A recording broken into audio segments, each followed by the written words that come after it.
ورحمة الله وبركاته. إن الحمد كله لله، الحمد لله نحمده ونستعينه ونستغفره ونعوذ بالله من شرور أنفسنا ومن سيئات أعمالنا. من يهد الله فلا مضل له ومن يضلله فلا هادي له. ونشهد أن لا إله إلا الله وحده لا شريك له. ونشهد أن سيدنا ونبينا وحبيبنا وطبيبنا ومولانا محمدا عبده ورسوله الذي أرسله بالحق بشيرا ونذيرا وداعيا إلى الله بإذنه وسراجا منيرا. فقد قال الله تعالى في كلامه المجيد وفرقانه الحميد: أعوذ بالله من الشيطان الرجيم. بسم الله الرحمن الرحيم. إن الله وملائكته يصلون على النبي يا أيها الذين آمنوا صلوا عليه وسلموا تسليما. اللهم صل على سيدنا مولانا محمد وعلى آله سيدنا مولانا محمد.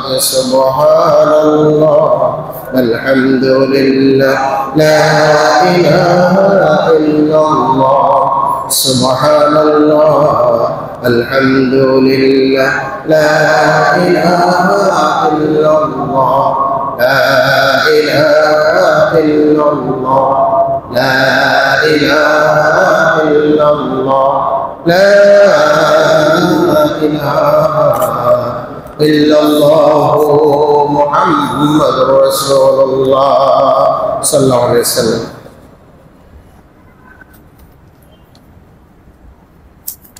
সম্মানিত মুসলিম আইজান, মহান রব্বুল আলামিনের দরবারে শুকরিয়া আদায় করছি।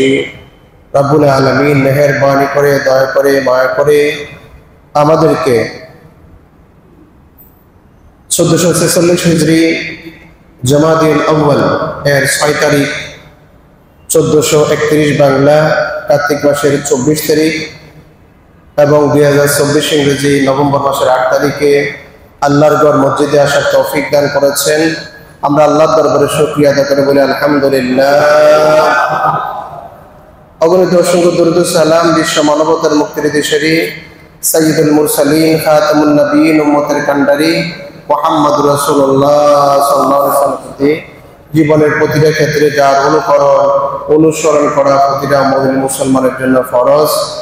মাগফিরাত কামনা করছি সব আল্লাহর বান্দাবান্দি যারা ঈমানের সাথে মৃত্যুবরণ করেছেন, বিশেষ করে যারা যুগ যুগ ধরে পরিবার সমাজ রাষ্ট্রে আল্লাহ রাব্বুল আলামিনের দ্বীন ইসলামকে পূর্ণাঙ্গভাবে পালন করার জন্য চেষ্টা করেছেন, জীবন দিয়েছেন। আল্লাহ রাব্বুল আলামিন তাদের সবার কবরগুলোকে জান্নাতের বাগান বানিয়ে দেন। আমরা যারা আজকে এখানে উপস্থিত আছি, আমরা যারা আপনজন প্রিয়জন স্বজনদেরকে হারিয়েছি, যারা আজকে অন্ধকার কবরে আছেন, তাদের সাথে আমাদের দেখা হবার সুযোগ নেই। আল্লাহ যেন তাদের কবরগুলোকে কিয়ামত পর্যন্ত জান্নাতের বাগিচা বানিয়ে দেন। আমি আজকে উৎসাহ দেওয়ার জন্য কিছু কোয়েশ্চেন করব। অল্প সময়, নির্দিষ্ট সময় আমার কোয়েশ্চেন পর্ব শেষ হবে, আবার নির্দিষ্ট সময় আলোচনা শুরু হবে ইনশাআল্লাহ। প্রতি জুমাতে থাকবে একটা একটা করে বই গিফট করা, যতটুকু পারা যায় আর কি। এতে করে যেন পড়ার উৎসাহ বাড়ে, জানার যেন আগ্রহ যেন বাড়ে, উৎসাহ যেন হয়। আল্লাহ যেন আমাদের সঠিক মাসালাগুলো জানার তৌফিক দান করেন, আমিন। আর আমরা মাসালাগুলো জানবো আমল করার জন্য। আমি অল্প সময় নেব, বেশিক্ষণ নেব না। আজকে আমার গাড়ি আসে নাই, দেরি হয়ে গেছে, এই জন্য যে একটা কোয়েশ্চেন আপনারা যেখান থেকে করছেন সেখান থেকে নেব। যিনি উত্তর দিবেন, অনেকে হয়তো পারবেন, একজন সামনে চলে আসবেন, যিনি উত্তর দিবেন তাকে একটা বই গিফট করবো আমি, একেবারে সহজ। এখানে যে কোনো জেনারেল স্টুডেন্টকে চাইবো, যারা বা জেনারেল শিক্ষিত, উজুভঙ্গের কারণগুলো বলতে হবে। কেউ যদি পারে সামনে চলে আসে। উজুভঙ্গের কারণ, জি আসেন, এখানে আসেন।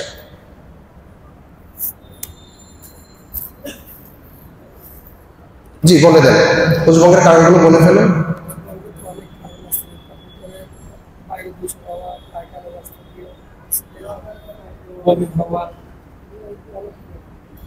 এটা তো আপনার অনেকগুলো কারণের ভিতরে আপনি অন্তত 60টা কারণ তো বলতে হবে। এখন একটা বললে উজুভঙ্গের কারণের জন্য আপনি পুরস্কার পাবেন না। কেউ কি 60টা কারণ উন্নত বলতে পারবেন? 60টা কারণ, উজুভঙ্গের 60টা কারণ। জি বসেন, আসেন। উজুভঙ্গের 60টা কারণ কমপক্ষে যদি 5টা বলতে পারেন তাহলে পাবেন। এটাকে মাত্র আমরা জানিয়ে দেবো মশলাগুলো। কেউ যদি বলতে নাও পারেন তাও আমরা বলে দেবো ইনশাআল্লাহ।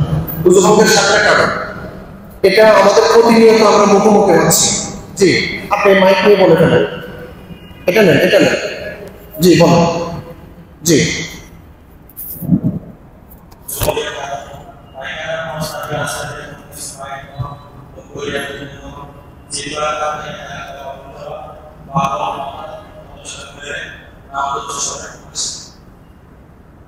আমি একটু কম শুনছি, আপনি একটু স্লো করে বলেন। 1 নম্বর কি বলছেন? সিপা কাতো হেলান দিয়ে ঘুম যাওয়া, একটা পেলাম। জি হ্যাঁ, পাগল হলে উজু ভেঙে যায়। জি 3 নম্বর অচেতন। জি তারপরে, জি তারপরে 60টা কারণ আপনাদের জানা নাই, কারো জানা নাই? আপনি বলবেন?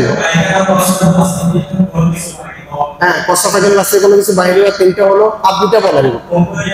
অপরিবে বমি করা, আরেকটা বলেন। Very good. ওনার জন্য আমার লেখা একটা বই রমাদান, এখানেই পুরো রমাদানের মাসাইলগুলো আছে, পুরো কোরআন কারীমের সারসংক্ষেপ আছে। আমার একটা বই নাকি গেট করলাম, শুকরিয়া আলহামদুলিল্লাহ। বলেন আলহামদুলিল্লাহ বলেন।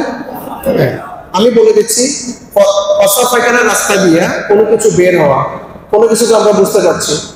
তারপরে উনি আরেকটা বলছেন সিজদা কাত হেলান দিয়ে ঘুম যাওয়া। উনি একটা বলেন না, যেটা বলেন না সেটা হলো নামাজের ভিতরে অট্টহাস্য দিলে, নামাজের ভিতরে অট্টহাস্য দিলে নামাজও ভাঙবে, আবার কি ভাঙবে? উযুও ভেঙে যাবে। এটা পানিশমেন্ট। এমনি আপনি উযু করে যদি অট্টহাস্য দেন, আপনার কি ভাঙবে না? উযু ভাঙবে না। কিন্তু নামাজের ভিতরে কেউ যদি হাসতে হাসতে তার অবস্থা চেঞ্জ হয়ে যায়, বেশি হাসা শুরু করে, অট্টহাস্য দেওয়া করে, তাহলে উযুও ভাঙবে, নামাজও ভাঙবে। বাকিগুলো মোটামুটি চলে আসছে। ঘুম যাওয়া, পাগল হওয়া, বেহুশ হওয়া, এই যে শরীরে কোনো জায়গাতে রক্ত, পুষ, পানি বের হয়ে স্থান অতিক্রম করা, এটা একেবারে কমন কোয়েশ্চেন। নাম্বার 2, দ্বিতীয় নম্বর হলো মহিলাদের জন্য গোসল ফরজ হওয়ার কারণ কয়টি? জি ও কয়টা? 4টা বলে ফেলেন। শুকরিয়া, বলে ফেলেন। জি জি আসুন আসুন বলুন। আপনারা খেয়াল রাখেন, আমাদের মা বোন ওনাদেরকে জানিয়ে দিতে হবে, ওনাদেরকে জানিয়ে দিতে হবে যে গোসল ফরজ কখন হবে। একটা হলো গোসল ফরজ না হলে এমনি উনি পানি দিয়ে গোসল করলেন, ভালো লাগলো, কিন্তু গোসল ফরজ হলে 3টা জিনিস নিশ্চিত না করলে তার নামাজ, আদার্স ইবাদতের ক্ষেত্রে নামাজ, কোরআন তেলাওয়াত এগুলো করলে হবে না। এই জন্য গোসল কখন ফরজ হবে? মহিলা ফাজিলি বাচ্চা আসার পরে যে ব্লিডিং হয়, রক্তক্ষরণ হয়, সেটা 40 দিন থাকতে পারে, 1 থেকে 40 দিন পর্যন্ত হতে পারে, কারো 20 দিনও শেষ হতে পারে, কারো 30 দিনও হতে পারে। যখন তিনি রক্ত বন্ধ হয়ে যাবে তখন তার উপর গোসল করা ফরজ। 2টা গেল। তৃতীয় নাম্বার, মাসিক, প্রতি মাসে মহিলাদের রক্ত বের হয়, যেটাকে আমরা পিরিয়ড বলি। হাদিস এবং কোরআনের ভাষায় যেটা হায়েজ বলা হয়েছে, হায়েজ যদি হয়, এটার টাইম হচ্ছে 1 থেকে 10 দিন, কারো 3 থেকে 10 দিন, হানাফিদের মধ্যে 3 থেকে 10 দিন, অন্যরা আরো কম সময় নিয়েছেন। তো এই যে 3 থেকে 10 দিনের মধ্যে দেখা যাবে যে উনি হয়তো 60 দিনের দিন ভালো হয়ে গেছেন, তার রক্ত বন্ধ হয়ে গেছে, 5 দিনের দিন বন্ধ হয়ে গেছে, যেদিন বন্ধ হয়ে গিয়েছে সেদিন গোসল করা তার জন্য ফরজ। জি আরেকটা বাকি আছে। স্বপ্নদোষ হওয়া, স্বপ্নদোষ। আরেকটা কি, মহিলাদের স্বপ্নদোষ হতে পারে, মানে বীর্য নির্গত হওয়া। স্ত্রী মানে স্বামীর সাথে যৌন ক্রিয়া হয় নাই, কিন্তু এমনিতে তার বীর্য নির্গত হয়েছে, এটা মহিলাদের হতে পারে। এই চার কারণে মহিলাদের জন্য গোসল ফরজ।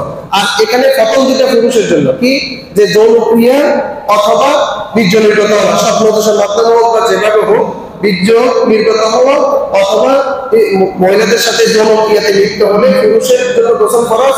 আর মহিলাদের জন্য এডিশনাল আরো দুটো কারণ, একটা হলো মাসিকের পরে রক্ত বন্ধ হয়ে গেলে তখন তার উপর গোসল ফরজ। আরেকটা হলো সন্তান দুনিয়াতে আসার পরে তার যে ব্লিডিং হয়, রক্তকরণ হয়, সেটা 1 থেকে 40 দিনের মধ্যে যদি যখনই বন্ধ হয়ে যাবে তখন তার জন্য গোসল ফরজ। ভেরি গুড, আপনার জন্য একটা নূর জাহান মোহাম্মদ ইরফান জিয়া চমৎকার একটা বই, আল্লাহ তাকে রহম করুক। জি, আমি আর দেরি করবো না। আরেকটা, তখন তায়াম্মুম ফরজ হয়। আমরা সাবজেক্ট নির্ধারণ করে দিয়েছিলাম, আজকে আমরা জিজ্ঞাসা করবো তায়াম্মুম তাহারাত এবং সালাত নিয়ে তায়াম্মুম কখন ফরজ হয়, কোন একজন যদি বলেন। জি আসেন। তায়াম্মুম ফরজ, তায়াম্মুম তো বুঝছেন, পবিত্র মাটি দিয়ে মাটি নিয়ে সেটাকে এভাবে করে প্রথমে একবার নেয়া, নিয়ে মুখে একবার মাসে করে দেয়া, আরেকবার নিয়ে এই ডাইন হাত দিয়ে বাম হাতকে একবার মাসে করে দিয়ে বাম হাতকে ডাইন হাত দিয়ে আরেকবার মাসে করে দেয়া, একবার মাসে একবার, তখন তায়াম্মুম ফরজ।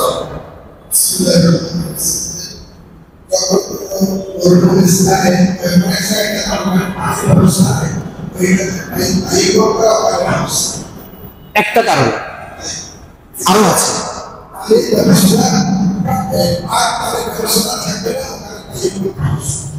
উনি বলেছেন গোসলের জন্য এবং উযুর জন্য তো পানির দরকার, কিন্তু এমন জায়গায় আছেন যেখানে কি নেই, ওখানে আপনার পানি নেই, অথবা পানি আছে ট্যাপ ছেড়ে দেওয়ার পরে দেখা গেল পানিটা লাল অথবা অন্য কালার, যেটাতে যে কালার আমরা পানিকে চিনি, তো এটা তিনি নাকের সামনে আনলেন, দেখা গেল গন্ধ, আর এবার মুখে দেখলেন স্বাদ নষ্ট। পানির 3টা গুণ, এর ভিতরে 2টা নষ্ট হয়ে গেলে, পানির 3টা গুণ এর ভিতরে 2টা নষ্ট হয়ে গেলে ওটা দিয়ে উযু গোসল চলবে না, তাকে তায়াম্মুম করতে হবে। কি কি গুণ? যে গুণে আমরা পানিকে চিনি, যে স্বাদে আমরা পানিকে জানি, যে গ্রামে আমরা পানিকে চিনি আর কি, দেখবেন পানি যদি নষ্ট হয়ে যায় গন্ধ দুর্গন্ধ বের হতে পারে, কালার নষ্ট হতে পারে, স্বাদ নষ্ট হতে পারে।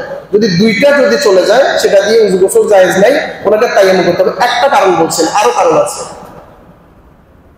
পুরস্কার উনি পাবেন, কিন্তু আমরা এর মাধ্যমে জানিয়ে দিচ্ছি। আর কি কারণ? পানি সব ঠিক আছে, কিন্তু ডাক্তার ওনাকে বলছে আপনি পানি ছুঁইতে পারবেন না। পানি কি, পানির 3টা গুণ প্রেজেন্ট আছে, কিন্তু ডাক্তার ওনাকে বলেছেন যে আপনি আপনার যে রোগ হয়েছে আপনি পানি ছুঁইতে পারবেন না, না গরম না ঠান্ডা। এই অবস্থায় তিনি কি করবেন? তায়াম্মুম করে নেবেন। তায়াম্মুমের জন্য উল্লেখযোগ্য হলো, আবার পানি এসে গেলে ওনার তায়াম্মুম ভেঙে যাবে যদি পানি ইউজ করতে পারেন, কিন্তু ডাক্তার তো ওনাকে বলছে কি করতে পারবেন না, উনি পানি ইউজ করতে পারবেন না, তখন ওনাকে তায়াম্মুম করে নিতে হবে।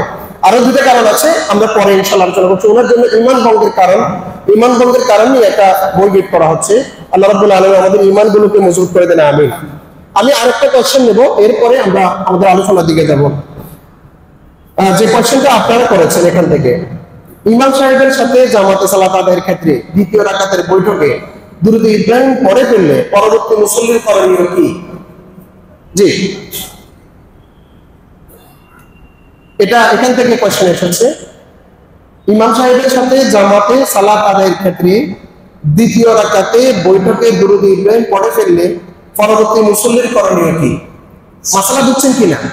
মানে ইমাম সাহেবের সাথে 4 রাকাত নামাজ বা 3 রাকাত নামাজে তিনি অংশগ্রহণ করেছেন, 2য় রাকাতে শুধুমাত্র আত্তাহিয়াত পড়ার কথা, অথবা তিনি ইমাম সাহেবের সাথে 1 রাকাত পাইছেন, তো উনি লাস্ট গোটা জন্য শুধু আত্তাহিয়াত পড়ার কথা, তিনি আল্লাহুম্মা সাল্লি আলা আল্লাহুম্মা বারিক আলা পড়ে ফেলেছেন, ওনার করণীয় কি? আসসালামু আলাইকুম। যদি কোনো মুসল্লি ইমাম সাহেবের পিছনে নামাজ ছুটে যায় 1 রাকাত অথবা 2 রাকাত, 2 রাকাতের সময় যদি পর্দা শুরু করার কথা, এটাকে যদি দুরূদ ইব্রাহিম পড়ে দেয়, তাহলে নামাজের শেষে ইমাম সাহেব সালাম ফিরানোর পরে উনি আরেকবার সহজতা দিয়ে নামাজ শুরু করে দেবেন। এটা একটা, উনি বলছেন যে যদি ইমাম সাহেবের কাছে 1 রাকাত বা 2 রাকাত না পান, তাহলে কিন্তু কোশ্চেন যদি এরকম হয় 4 রাকাত বা 3 রাকাত নামাজে ইমাম সাহেবের সাথে তিনি শুরু করেছেন, কিন্তু দ্বিতীয় রাকাতে শুধু আত্তাহিয়াত পড়ার কথা ছিল, কিন্তু আত্তাহিয়াতের পরে আল্লাহুম্মা সাল্লি আলা আল্লাহুম্মা বারিক আলাইহি পড়ে ফেলছে, তখন মাসালা কি?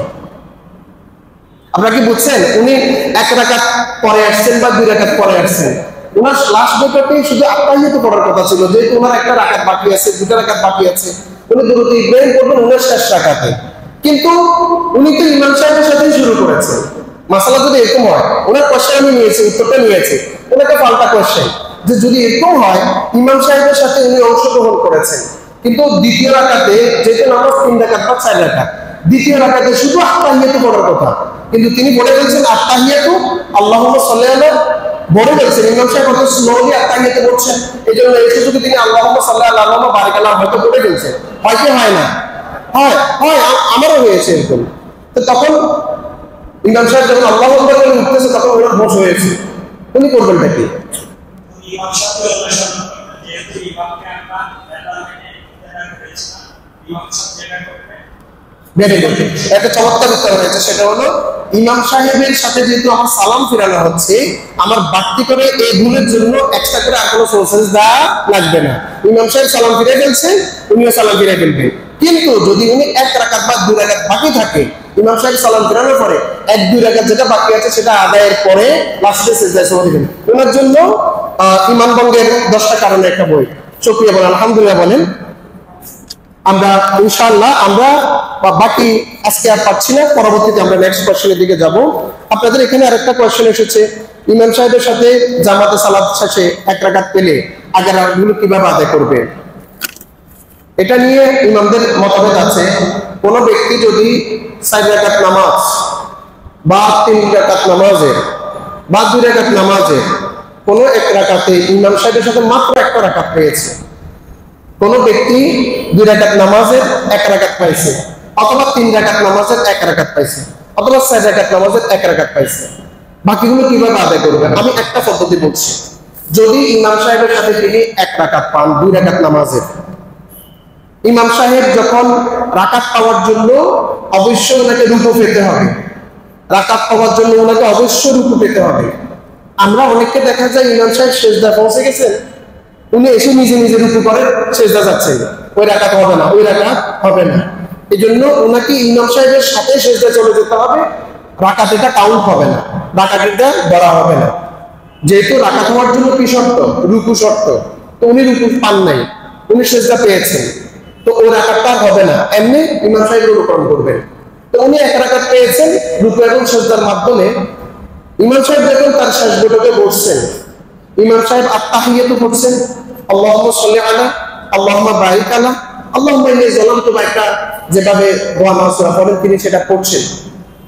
উনি ইমামের সাথে যেহেতু 1 রাকাত পেয়েছেন, ওনার আরেকটা রাকাত বাকি আছে, উনি ইমাম সাহেবের সাথে লাস্ট বৈঠকে ইমাম সাহেবের সাথে যে বৈঠকটা করছেন, ওই বৈঠকে শুধুমাত্র আত্তাহিয়াতু পড়বেন। আত্তাহিয়াতু পড়ে তিনি চুপ মেরে থাকবেন। ইমাম সাহেব যখন সালাম ফিরাবেন, সালাম ফিরানোর ক্ষেত্রে 2টা বিষয়, অনেকে 2 সালাম ফিরানোর পর্যন্ত অপেক্ষা করেন, অনেকে 1 সালামের পরে উঠে যান। এখন বুঝতে হবে 2 সালাম ফিরানো কি ওয়াজিব কিনা। 1 সালাম ফিরানো ওয়াজিব, আর 1 সালাম ফিরানো সুন্নাহ। 1 সালাম ফিরানোর পরে অনেক সময় ইমাম সাহেবের অজানা, আমাদের অজানা ইমাম সাহেবের সিজদা সেও লাগতে পারে। এখন ইমাম সাহেব যখন আসসালামু আলাইকুম বলছেন, আমার তো 1টা রাকাত আছে, আমি উঠে গেলাম, দেখতেছি ইমাম সাহেব যখন কি যাচ্ছে, সিজদা যাচ্ছে, সিজদা সেও দিচ্ছে, এই জন্য আমি উঠবো না, আমি দেখবো আসসালামু আলাইকুম রাহমাতুল্লাহ বলছে, এরপর ইমাম সাহেব যখন বলছে আসসালামু আলাইকুম রাহমাতুল্লাহ, আরেকটা সালাম ফেরানোর সময় আমি নিশ্চিত ইমাম সাহেব এই সালাম দুটাই শেষ করছে, আমি তখন উঠে যাব। তো উনি যিনি 1 রাকাত পেয়েছেন তিনি আত্তাহিয়াতু পড়ে বসে থাকবেন, বসে থাকার পর ইমাম সাহেব যখন 2 দিকে সালাম ফিরাচ্ছেন উনি উঠে যাবেন, উঠে গিয়ে প্রথমত তিনি সানা পড়বেন। কি পড়বেন? সানা পড়বেন, তারপরে আউযু বিল্লাহ পড়বেন, তারপরে বিসমিল্লাহ পড়বেন, তারপরে সূরা ফাতিহা আলহামদুলিল্লাহ পড়বেন, তারপরে বিসমিল্লাহ পড়বেন, তারপর আরেকটা সূরা মিলাবেন। এরপরে উনি ওনার রাকাত রুকু সিজদা করে সালাম শেষ করবেন। যদি সেটা 3 রাকাতে হয়, মাগরিবের নামাজ হয়, ইমাম সাহেবের সাথে উনি আত্তাহিয়াতু পড়ে বসে আছেন, 1 রাকাত পাইছেন, ইমাম সাহেব যখন সালাম ফিরালেন, আমি এক পদ্ধতি বলছি, তখন উনি দাঁড়িয়ে গিয়ে ওনার প্রথম রাকাতটা শুরু করবেন, সানা পড়বেন, আউযুবিল্লাহ পড়বেন, বিসমিল্লাহ পড়বেন, সূরা ফাতিহা পড়বেন, এরপরে বিসমিল্লাহ পড়বেন, আরেকটা সূরা মিলাবেন। উনার এখন 2 রাকাত হচ্ছে, রুকু সিজদা করে ইমাম সাহেবের সাথে 1 রাকাত আর এখন 1 রাকাত। এই জন্য তখন তিনি বসে যাবেন, বসে তাহিয়াতুটা পড়বেন, আবার উঠবেন, যেহেতু তার 3 রাকাত নামাজের মাত্র 2 রাকাত হয়েছে। আর ইমাম সাহেবের সাথে যে রাকাতটা পেয়েছে সে রাকাতে ইমাম সাহেব শুধুমাত্র সূরা ফাতিহাটা পড়েছিলেন। তো ওনার এবার লাস্ট রাকাতে উনি উঠে বিসমিল্লাহ বলে সূরা ফাতিহা পড়বেন, বিসমিল্লাহ বলে আরেকটা সূরা মিলাবেন, এরপর উনি ওনার 3 রাকাত নামাজ শেষ করবেন। উনি যদি 4 রাকাত নামাজ ইমাম সাহেবের সাথে 1 রাকাত পান, তাহলে আগের মতো প্রথম রাকাতে তিনি আত্তাহিয়াতু পড়ে বসে থাকবেন, ইমাম সাহেব যখন সালাম ফিরাবেন, 2 দিকে সালাম ফিরাচ্ছেন, তখন তিনি উঠে যাবেন, সানা পড়বেন, আউযুবিল্লাহ পড়বেন, বিসমিল্লাহ পড়বেন, সূরা ফাতিহা পড়বেন, বিসমিল্লাহ পড়বেন, আরেকটা সূরা মিলাবেন, এরপরে রুকু সিজদা করে ওনার 2 রাকাত হলো। উনি আত্তাহিয়াতু পড়ার জন্য, তাশাহুদ পড়ার জন্য বসে যাবেন। আত্তাহিয়াতু পড়ার পর উনি 2 রাকাতের পরে বসছেন, আবার দাঁড়িয়ে যাবেন। ইমাম সাহেবের সাথে যে রাকাতটাতে তিনি পেয়েছেন, ইমাম সাহেব সে রাকাতে সূরা মিলান নাই, আর উনি ইমাম সাহেবের পরে যে রাকাতটা পড়ছেন সে রাকাতে সূরা ফাতিহার সাথে সূরা মিলাইছেন। তাহলে উনার 1 রাকাতে সূরা মিলানো হলো, আর 1 রাকাতে তিনি সূরা মিলান নাই। উনি আত্তাহিয়াতু পড়ার পর আবার দাঁড়িয়ে গেলেন, যেহেতু তার নামাজ আরো 2 রাকাত আছে। তো তিনি দাঁড়িয়ে গিয়ে বিসমিল্লাহ পড়ে সূরা ফাতিহা পড়বেন, বিসমিল্লাহ পড়ে আরেকটা সূরা মিলাবেন, রুকু সিজদা করবেন, উনার 3 রাকাত হলো। চতুর্থ রাকাতে উনি শুধু বিসমিল্লাহ পড়ে সূরা ফাতিহা পড়ে রুকু সিজদা করে ওনার নামাজ শেষ করবেন। এটা এই পদ্ধতিতে আমরা ফলো করে থাকি। আরেকটা পদ্ধতি অনেকে ফলো করেন যে ইমাম সাহেবের মতো করে উনি যে রাকাতটা পেয়েছেন লাস্টে দিয়ে কি সূরা না মিলিয়ে সূরা মিলা মানে আত্তাহিয়াত সূরা ফাতিহা পড়বেন আর লাস্টে 2 রাকাতে সূরা মিলাবেন। এই মিলে যাওয়ার কারণে বিভিন্ন মানে মত যখন আপনার ভিতরে ঢুকে যাবে, এই জন্য আমি আর ওই মতগুলো বলছি না, শুধু একটা মতকে বলছি। আপনারা যে মতের উপরে আমল করেন কোনো অসুবিধা নেই। আল্লাহ আমাদের সবাইকে সহি করে সালাত আদায় করার তৌফিক দান করুন, আমিন। এই মাসালাগুলো খুবই জরুরি। আমরা ফায়ার সার্ভিসে আমি কিছু কাগজ জমা করে প্রায় 2000 কোয়েশ্চেন জমা করছিলাম। প্রত্যেকটা কোয়েশ্চেনই খুব গুরুত্বপূর্ণ। আজকের যে কোয়েশ্চেন সেগুলো গুরুত্বপূর্ণ। আল্লাহ আপনারা আমার জন্য দোয়া করবেন, যদি আমি নামাজ এখানে পড়ি তাহলে যেন 11:45-এর ভিতরে যেন আসতে পারি। এই প্রশ্নগুলো 12:15-এর ভিতরে যেন শেষ হয়ে যায়, এরপরে যেন আমরা ধারাবাহিক আলোচনা করতে পারি। আল্লাহ আমাদের সবাইকে তৌফিক দান করুন, আমিন। আজকে আমরা সূরা ফাতিহাটা শেষ করব ইনশাআল্লাহ। সূরা ফাতিহার মার্কেটে আমি প্রায় 5টা তাফসীর মানে মার্কেটে সূরা ফাতিহার বাংলা বই কালেকশন করেছি, বিভিন্ন আলেম ওলামারা সেগুলো লিখেছেন, আর প্রায় 20টা তাফসীর থেকে অধ্যয়ন করছি। তো আমরা যেখানে গতদিন শেষ করছি সেখান থেকে শুরু করে পুরোটাকে একটু সামারি করে দেব। সবচেয়ে জটিল হচ্ছে আজকের আলোচনা, আমাদের কিছু কিছু নতুন মনে হবে যেটা আমাদের জন্য খুবই জরুরি। আল্লাহ রাব্বুল আলামিন বলছেন, আলহামদুলিল্লাহ রাব্বিল আলামিন, সকল প্রশংসা জগৎসমূহের লালন পালনকারী, সৃষ্টিকর্তা, পরিচালনাকারী আল্লাহ। আর রহমানুর রহিম, তিনি পরম করুণাময়। এই পৃথিবীর সবার জন্য তিনি দয়াময়, মুমিন কাফির সবার জন্য। আর রহিম, পরকালে শুধু মুমিনদের জন্য তিনি দয়া। মালিক ইয়াউমিদ্দিন, বিচার দিবসের একমাত্র মালিক আল্লাহ। সেদিন কোন রকমের উত্তর চলবে না, কোন রকমের সুপারিশ চলবে না। সুপারিশ করবেন আল্লাহ, যাকে সুপারিশ করার জন্য অনুমতি দিবেন তিনি। নবী, রাসূল তারা যে সুপারিশ করবেন তার অনুমতি নিয়ে, যারা বলেন তার অনুমতি নিয়ে। মান যাল্লাযী ইয়াশফাউ ইনদাহু ইল্লা বিইذনি, সুপারিশ আছে, শাফাআত আছে, কিন্তু এই সুপারিশের জন্য অনুমতি লাগবে কার? আল্লাহ। তিনি সেদিন সব কিছু বিচার করবেন যতটা পরিমাণ। হযরত ওমর রাদিয়াল্লাহু বলছেন, আল্লাহ রাব্বুল আলামিনের সেই আয়াতটা আমার অস্থিরতা বাড়িয়ে দিয়েছে। ফামান ইয়া'মাল মিসকালা যাররাতিন খায়রান ইয়ারা ওয়া মান ইয়া'মাল মিসকালা যাররাতিন শাররান ইয়ারা। কিয়ামতের দিবসে মানুষ দুনিয়ার যররা পরিমাণ আমল সেদিন দেখতে পাবে। কেউ যদি ভালো আমল করে তার যাচাও সেদিন দেখবে। আল্লাহ বলছেন, ওয়া কুল্লু ইনসানিন, প্রত্যেক মানুষের এখানে তায়রা ফি উনুকিহি, তার গর্দানে আমি সফটওয়্যার বসিয়ে রেখেছি, যা করছে সব লিপিবদ্ধ হচ্ছে। ইয়ালকাউ কিতাবান মানশুরা, সেদিন প্রকাশিত কিতাবের মতো বলিয়ম বলিয়ম আমলনামাগুলো প্রত্যেক মানুষের সামনে শো হবে। আর বলবে, ইকরা কিতাবাকা, তুমি তোমার আমলনামা পড়ো, কাফা, তোমার জন্য যথেষ্ট, লিনাফসিকা আল-ইয়াওমা আলাইকা হাসিবা, হিসাব নেওয়ার ক্ষেত্রে তুমি নিজেই যথেষ্ট হয়ে যাবে, তুমি দেখতে পাবে তুমি কি করেছো। তখন বলবি ইয়া ওয়াইলাতানা মা লিহাযাল কিতাব লা ইউগাদিরু সগীরাতাও ওয়ালা কাবীরাতান ইল্লা আহসাহা। কেমন আমলনামা, কিচ্ছু বাদ দেয়নি। সেই হাসরের মাঠে বিচারের দিবসে আল্লাহ রাব্বুল আলামিন ব্যক্তির প্রত্যেকটা জিনিসের, ভালো জিনিসের প্রতিদান, খারাপ জিনিসের জন্য পানিশমেন্টের ব্যবস্থা করবেন। বিচার করবেন কে? আল্লাহ ছাড়া বিচারক আর কেউ না। কোরআনে অনেক জায়গায় বলছে সেখানে সুপারিশ চলবে না, সেখানে কুৎকুচ চলবে না, ঘোষ চলবে না। দুনিয়াতে ঘোষ দিয়ে বিচার চেঞ্জ করা, আত্মীয় স্বজনের পরামর্শ, পরিচিত, এগুলো কিচ্ছু হবে না। আল্লাহ বলছেন ওয়াত্তাকু ইয়াওমান, সেদিনকে ভয় করো যেদিন কেউ কারো প্রতি কোনো সামান্যতম জুলুম হবে না, কেউ কারো কোনো উপকারে আসবে না। এরপরে আল্লাহ বলছেন ইয়াকা না'বুদু ওয়া ইয়াকা নাস্তাঈন। আল্লাহ শিখিয়ে দিচ্ছেন আল্লাহকে আল্লাহর কাছে বলার জন্য, ইয়াকা আপনারই, না'বুদু আমরা ইবাদত করি। এই ইবাদত মানে আমরা আলোচনা করেছিলাম জীবনের প্রতিটা কর্ম, প্রত্যেকটা কাজ, প্রত্যেকটা নড়াচড়া, প্রত্যেকটা কথা ইবাদতের অন্তর্ভুক্ত। আর এই কাজ কথাগুলো আল্লাহর নির্দেশ মোতাবেক করার জন্য ওয়া ইয়াকা নাস্তাঈন, আল্লাহ আপনার কাছে সাহায্য চাই। আপনি তৌফিক না দিলে আমার মুখ লড়বে না, আপনি তৌফিক না দিলে আমার হাত চলবে না, আপনি তৌফিক না দিলে আমি দাঁড়াইতে পারবো না, আপনি তৌফিক না দিলে আমি নামাজ আদায় করতে পারবো না, আপনি তৌফিক না দিলে আমি কি চেষ্টা করতে পারবো না, আপনি তৌফিক না দিলে আমি যাকাত দিতে পারবো না, আপনি তৌফিক না দিলে আমি হজ করতে পারবো না, তৌফিক না দিলে আমি জিকির করতে পারবো না, তৌফিক না দিলে আমার কোনো ক্ষেত্রে আপনাকে স্মরণ করতে পারবো না, তৌফিক না দিলে শয়তানের ওয়াসওয়াসা থেকে নিজেকে রক্ষা করতে পারবো না, তৌফিক না দিলে সুদ থেকে বাঁচতে পারবো না, তৌফিক না দিলে ঘোষ থেকে বাঁচতে পারবো না। এই জন্য আপনার কাছে তৌফিক কামনা করছি, আপনার সাহায্য চাচ্ছি, জীবনের প্রতিটা ক্ষেত্রে সমুদয় ইবাদত শুধুমাত্র আপনার জন্য করতে পারি। কার কাছে চাইবো? কার কাছে চাইবো? আল্লাহ রাব্বুল আলামিন এরপর বলছেন বান্দা আল্লাহর কাছে বলবে ইহদিনাস সিরাতাল মুস্তাকিম, ইহদিনাস সিরাতাল মুস্তাকিম, guide us to the straight way, right path. ইহদিনা আমাদেরকে পরিচালিত করুন। ইহদিনা এই হেদায়েতের তিনটা অর্থ তাফসীরে বেশি বেশি করে বলা হয়েছে। এক নম্বর অর্থ বলা হয়েছে আদ-দালালা, দুল্লালা, আরেকটা অর্থ বলা হয়েছে আল-ইরশাদ, আরশিদনা, আরেকটা অর্থ বলা হয়েছে আত-তাওফীক, ওয়াফাকনা।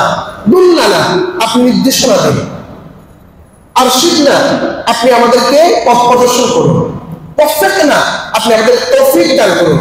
বিশেষ as-siratal mustaqim, সিরাতাল মুস্তাকিম। এই সিরাতাল মুস্তাকিমের অপোজিটে যত মত আছে সেগুলোর বিপক্ষে সামনে আলোচনা আসবে। সিরাতাল মুস্তাকিম নিয়ে তাফসীরগুলোতে তিনটা বিষয়, তিন সাহাবীর তিনটা মতকে উল্লেখ করা আছে, আপনারা খেয়াল করবেন। একটা হলো হযরত আলী রাদিয়াল্লাহু বলছেন as-siratal মুস্তাকিম হুনা আল-কুরআন, এই জায়গাতে সিরাতাল মুস্তাকিমের উদ্দেশ্য হলো আল কুরআন। জাবের রাদিয়াল্লাহু বলছেন হুয়াল ইসলাম। সাহাল ইবনে আব্দুল্লাহ বলছেন তরিক মুহাম্মদ সাল্লাল্লাহু আলাইহি ওয়াসাল্লাম। তিনটা কথা মূলত একটা। আলী রাদিয়াল্লাহু বলছেন ইসলাম, আর জাবের রাদিয়াল্লাহু বলছেন ইসলাম, আলী রাদিয়াল্লাহু বলছেন যে কোরআন, আর সাহাল ইবনে আব্দুল্লাহ বলছেন তরিক মুহাম্মদ।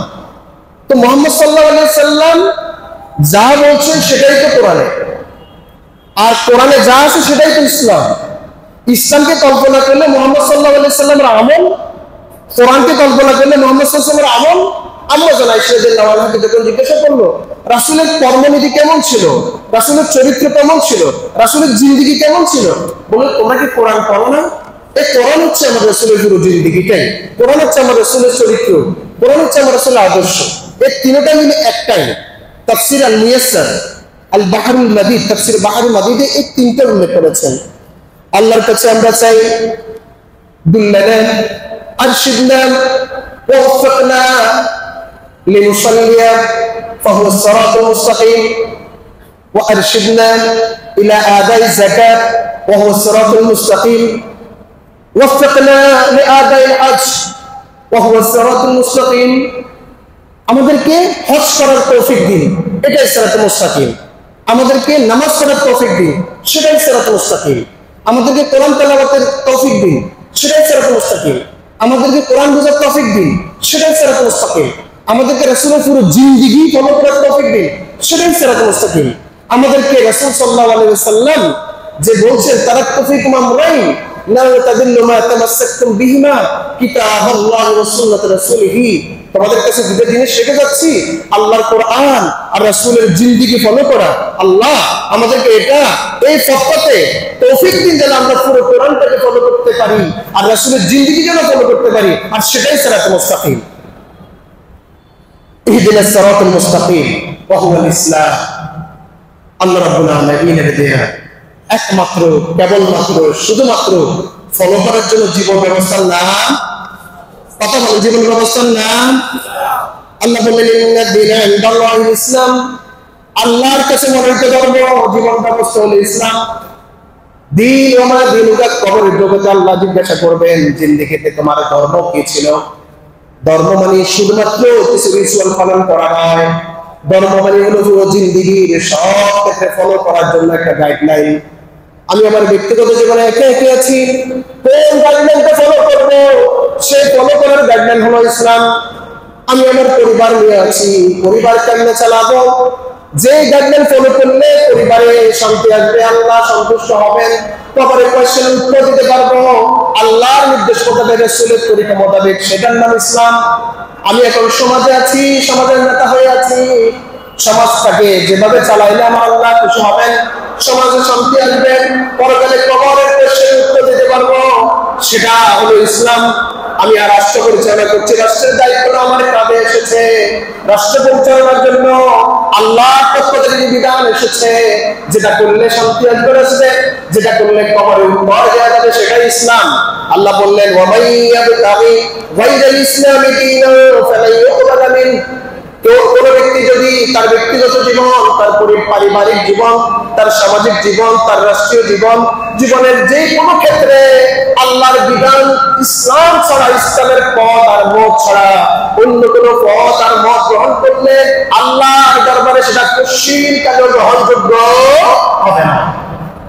আমাদের অনেক ভাই আছেন ব্যক্তিগত জীবনে আল্লাহকে ভালোবাসেন, ব্যক্তিগত জীবনে রাসূলকে ভালোবাসেন, দেখা যায় ওই ভাইকে সমাজ ও রাষ্ট্র পরিচালনার ক্ষেত্রে আল্লাহ যা বলছেন সেটাকে আর ফলো করছেন না। আছে না নাই? আছে না নাই? খুব খেয়াল করবেন, খুব বেশি করে। আল্লাহ রাব্বুল আলামিন বললেন ইহদিনাস সিরাতাল মুস্তাকিম, তোমরা দোয়া করবে এটা, আল্লাহ আমাদেরকে সিরাতাল মুস্তাকিমের কথা বলতে এটা করুন। আর সিরাতাল মুস্তাকিম কি? সিরাতাল নবিয়্যিন, সিরাতাল লাযিনা আন'আমতা আলাইহিম, আল্লাহ ওদের পথ, যাদেরকে যারা ওই পথে চলার কারণে আপনি তাদেরকে অনুগ্রহ দিয়েছেন, কি বেস্ট অন দ্যাম, তাদের উপরে আপনি দিয়েছেন কি মার্সি ফ্রম ইউ, ফেভার, আপনার পক্ষ থেকে অনুগ্রহ দিয়েছেন। কেন? তারা আপনার পথে চলেছে, তারা নিয়ামত প্রাপ্ত হয়েছে, তারা পুরস্কৃত হয়েছে, আমাদেরকে ওই পথে পরিচালিত করিয়ে। তারা তারা সিরাতাল নবিয়্যিন, নবীদের পথ, ওয়াসসিদ্দীকিন, সিদ্দিকীনদের পথ, সত্যবাদীদের পথ, ওয়াসসালিহিন, সত্যবর্ষীদের পথ, শুহাদা, যারা আল্লাহর রাস্তায় শহীদ হয়েছেন তাদের পথ। আমি কোন পথে আছি? আমার পথটাকে নবীর পথ কিনা? আমার পথটাকে রাসূলের পথ কিনা? সালিহিন, সাহাবাদের পথ কিনা? শুহাদা, সাহাবাদের পথ কিনা? আমার পথ কি সিদ্দিকীনদের পথ কিনা? নাকি আমার পথ সদ্যে, আমার পথ মক্তব্যে, আমার পথ বাকাদে, মিথ্যাবাদীদের, জালেমদের পথ? তাহলে তো আর সেটা সিরাতুল মুস্তাকিম হলো না। আল্লাহর কাছে দোয়া করতে হবে, আল্লাহ মাথার ভিতরে প্রতিনিয়ত থাকতে হবে, আল্লাহ সিরাতুল মুস্তাকিম দাও। আবার মাথার ভিতরে ঢুকাইতে হবে, আল্লাহর কাছে যে সিরাতুল মুস্তাকিম চাইলাম, সেটা কোন সিরাতুল মুস্তাকিম? ওই নবীদের পথ। তাহলে নবী কোন পথে চলছে? নবীর সকালবেলা কেমন ছিল? নবীর দুপুরবেলা কেমন ছিল? নবীর ব্যবসাটা কেমন ছিল? নবীর বিয়ে শাদীটা কেমন ছিল? সাহাবা কেরামদের পথ, তো সাহাবা কেরামদের সকালবেলা কেমন ছিল? দুপুরবেলা কেমন ছিল? রাতের বেলা সব কেমন ছিল? খাওয়া দাওয়া কেমন ছিল? জীবনযাত্রা কেমন ছিল? তাদের চিন্তা ভাবনা কেমন ছিল? তাদের পরিবার, সমাজ, রাষ্ট্রে তারা কোন পথটা ফলো করেছে? আমাকে সেটা জানতে হবে কি হবে না? ও আল্লাহ, আমি ব্যক্তিগত জীবনে নবীকে মানি, ব্যক্তিগত জীবনে সাহাবা কেরামকে মানি, কিন্তু সমাজ জীবনে মানি না, রাষ্ট্রীয় জীবনে মানি না। এটা কি মানা হলো? তাহলে কি আল্লাহর পক্ষ থেকে নিয়ামত পাওয়ার কোনো সুযোগ আছে? সাথে আরেকটু বিশ্লেষণ করে বলছে ওয়াইরিল মাগদুবি আলাইহিম ওয়ালাদ-দাল্লিন। আল্লাহুম্মা লা তাজআলনা মিনাদ দাল্লিন মিনাল মাগদুব। বলে কারা? যাদের উপর আপনি রাগ করেছেন, আপনার অভিশাপ প্রাপ্ত হয়েছে, তারা কারা? বলে তারা ইহুদি। কেন? কারণ হচ্ছে তারা আল্লাহর দেয়া শরীয়ত, আল্লাহর দেয়া যে বিধান, আল্লাহর দেয়া যে পক্ষ থেকে যে আসমানি গ্রন্থ তাওরাতকে তারা ফলো করেনি, তারা নবী মুসা আলাইহিস সালামকে ফলো করেনি, বরং তার বিপরীতে অবস্থান করার কারণে আল্লাহর গজব লানত তারা প্রাপ্ত হয়েছে। এক এক সময় এক এক লানত গজব এসেছে। তারা আল্লাহর নির্দেশের বাইরে গিয়ে কথা বলছে। আমরা সামনে একটু আলোচনা করব, সেটা সময়ের কারণে। আমরা আয়াত সূরাটা শেষ করে যতটুকু পারা যায় বর্তমান পৃথিবীতে ইসলাম ছাড়া যে সমস্ত মতপথ আছে একটু একটু বলার চেষ্টা করবো। আর আপনারা যখন কিতাবটা পেয়ে যাবেন পরিপূর্ণভাবে পাবেন। একটা বই লেখার জন্য চেষ্টা করার পর অসংখ্য জিনিস সেখানে ঢুকতেছে, রেফারেন্স গুলো লাগতেছে, এই জন্য একটু সময় নিচ্ছি।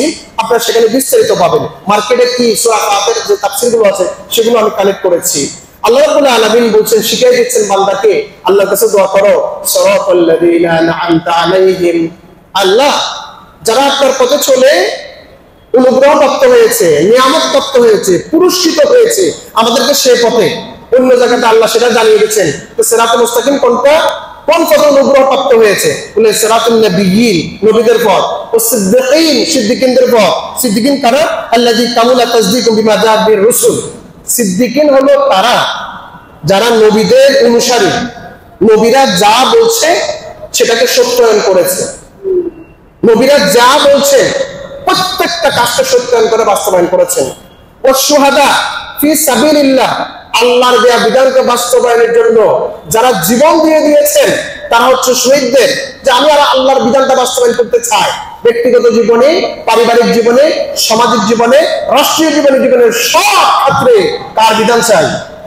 কার বিধান চাই? লিল্লাহি তাকবীর, লিল্লাহি তাকবীর। ওয়াস সালিহিন, সালিহুল মুমিনিন, মুমিনদের ভিতরে যারা প্রতিটা ক্ষেত্রে আমলে সালেহ করে তাদের পথ।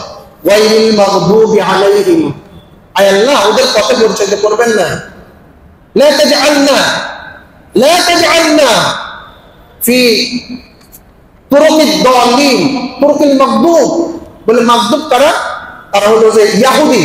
দাল্লিন কারা? স্পষ্ট নাসারা, খ্রিস্টানেরা। ইহুদিরা নবীর পথ পেয়েছে, পাওয়ার পর নবীর কথাগুলো মানে নাই। আর খ্রিস্টানেরা ঈসা ইসলামকে মানে নাই, তারা গ্রহণই করে নাই। এই দুইটা পথ পথভ্রষ্ট। বিস্তারিত আমরা সামনে একটু আলোচনা করতে গিয়ে ইহুদি কারা, খ্রিস্টান কারা আমরা সামনে আলোচনা করব। আল্লাহ বলছেন, বান্দা আল্লাহর কাছে দোয়া করবে, যখন বলবে ইহদিনাস সিরাতাল মুস্তাকিম সিরাতাল্লাযীনা আন'আমতা আলাইহিম গায়রিল মাগদুবি আলাইহিম ওয়ালাদ-দাল্লিন। আল্লাহ বলেন, হাযা লিআবদি, সূরা ফাতিহার এই অংশটা আমার বান্দার জন্য। বলে আব্দি মা সালা, বান্দা এই আয়াতের মধ্যে, এই সূরার আয়াতগুলোর মধ্যে, এই সূরার এই অংশে যা চেয়েছে বান্দা আমার কাছে, আমার বান্দার জন্য আমি তা নির্ধারণ করে রাখলাম। সুবহানাল্লাহ।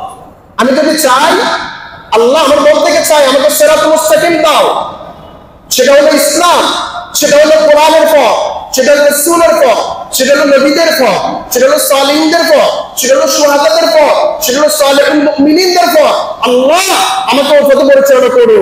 আর ইহুদিরা যে পথে গিয়ে পথভ্রষ্ট হয়েছে, খ্রিস্টানেরা যে পথে গিয়ে গোমরাহ হয়ে গেছে, পথ পায় নাই, আমাদেরকে ইহুদিদের পথ, খ্রিস্টানদের পথে পরিচালিত করা। আল্লাহ বলছেন, বান্দা তুমি যখন মন থেকে এটা চাচ্ছ, তোমাকে সিরাতুল মুস্তাকিমের পথে পরিচালিত করলাম। সুবহানাল্লাহ। মন থেকে চাইতে হবে। মুখে একটা বললাম, কাজে ইহুদির কাজ করলাম, মুখে একটা বললাম, কাজে খ্রিস্টানদের কাজ করলাম, তাহলে ওই যে আল্লাহ যেটা বলছেন ওয়ালি আব্দি মা সাআলা, সেটা আর হবে না। আল্লাহ আমাদেরকে সঠিক পথে সিরাতুল মুস্তাকিমের পথে পরিচালিত করুন, আমিন। এই সূরার অনেক মর্যাদা মুক্তমা নিয়ে আমরা কথা বলছিলাম। আরেকটা হাদিস আমরা শুনিয়ে দিই যে উবাই ইবনে কাব মসজিদে নববীতে আছেন, রাসূল বললেন, আতুহিব আন উআল্লিমাকা, ও উবাই তুমি কি চাও, আতুহিবু আন উআল্লিমাকা সূরাতান, আমি কি তোমাকে এমন একটা সূরা শিক্ষা দিব, এটা কি তুমি চাও?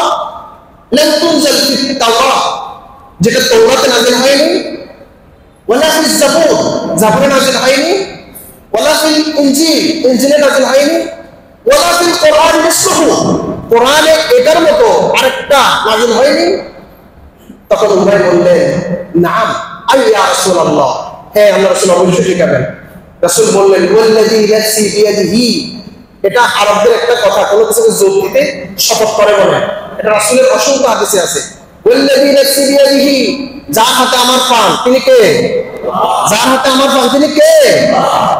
যার হাতে আমার প্রাণ তার শপথ করে বলছি মা